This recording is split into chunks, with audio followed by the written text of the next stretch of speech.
Mastering Indirect Questions in English, an essential guide. Hello, English learners.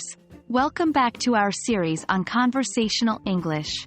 Today, we're moving forward with our exploration of asking and answering questions. Specifically, we're diving into the fascinating world of indirect questions.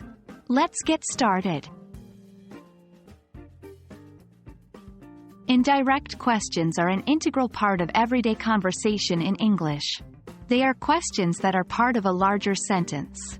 They are often used in formal situations, or when we want to be polite or show respect. Unlike direct questions, they are not posed directly but are embedded within another statement or question. For example, instead of asking directly, "What time is it?" you could ask indirectly by saying, "Could you tell me what time it is?" Now let's break down the structure of indirect questions. Indirect questions usually start with introductory phrases such as, "Could you tell me?" "Do you know?" "I was wondering," and so on. This is followed by the question itself, but keep in mind that the word order is different from direct questions. We use the affirmative sentence structure, not the interrogative one. For instance, we say, "Could you tell me where the station is?" rather than, "Could you tell me where is the station?" You might be wondering, why do we even need to use indirect questions? Great question!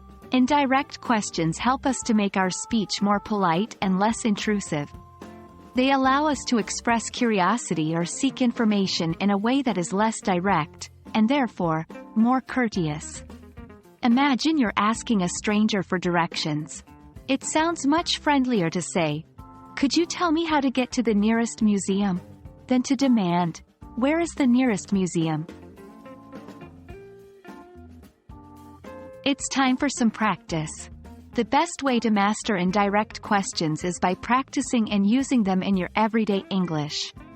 Try converting these direct questions into indirect questions. 1. What's your name? 2. Where are you from?